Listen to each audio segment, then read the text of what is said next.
Question 2b. So, the second test that Selina is taking has 10 questions, each with 4 choices. The probability that she knows the answer to the question is P. If she knows the answer, she will select it, and presumably then if she knows it, she'll get it right. Otherwise, she will select one of the 4 choices at random with equal probability. Calculate the smallest value of P that will give a probability of at least 0.7 of Selina getting the correct answer to a question.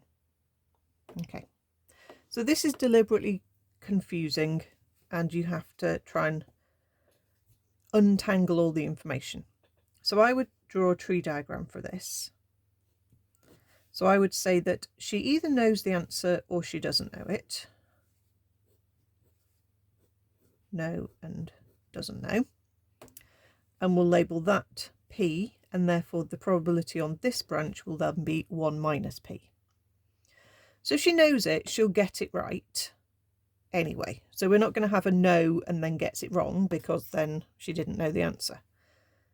So we only need to then say, right, we've got basically 4 choices. I'm not going to write 4 branches because I'm either going to need, either she doesn't know it but she guesses it right,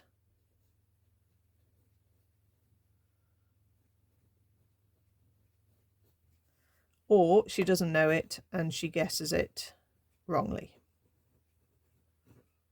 Okay, so she's got a 1/4 chance of guessing it right and a 3/4 chance of guessing it wrong.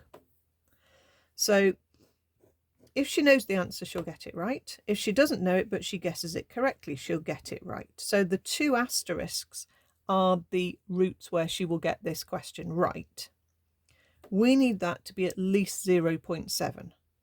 Okay, so we can say that the top route, which is just P, plus the branch where she didn't know it but she guessed it correctly, so multiply along that branch, add them together, that needs to be at least 0.7. I mean, you could just put it equal to 0.7 if you wanted. And then we just need to solve that equation.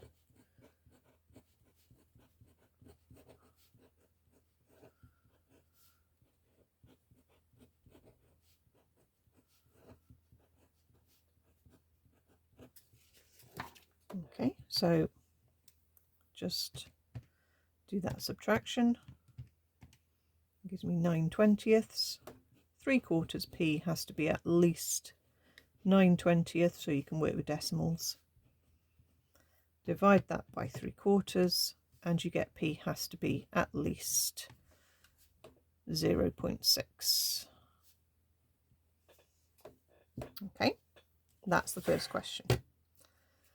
Part 2 says at least 8 out of the 10 questions must be answered correctly to pass the test. Assuming the probability of Selina getting the correct answer is 0.7, calculate the probability she will pass the test. Okay, so this part 2 is nothing to do with part 1, really. Okay, you don't need that answer because it's now saying, let's just assume the chance of her getting a correct answer is 0.7. So then think about what this question is really needing you to do. We need to work out the probability of at least 8 correct out of 10 with a chance of success. So it's a binomial. Okay, if you spot a question that has a number of trials, it's probably going to be a binomial in there. Okay, so here, let's say X is binomial with 10 trials. The chance of success is 0.7, so it's not relying on the answer you had from the previous question. And this 0.7 is nothing to do with that 0.7, by the way. We need her to have at least 8 correct. So we need the probability of at least 8 successes. So we need to turn that round and use BCD. But to do that, we need to get rid of the probability that x is less than or equal to 7. Okay, remember, get rid of what you don't want to count. Let's go into BCD.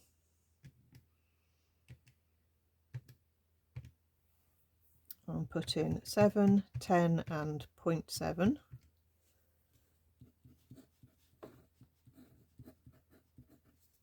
And then do our subtraction.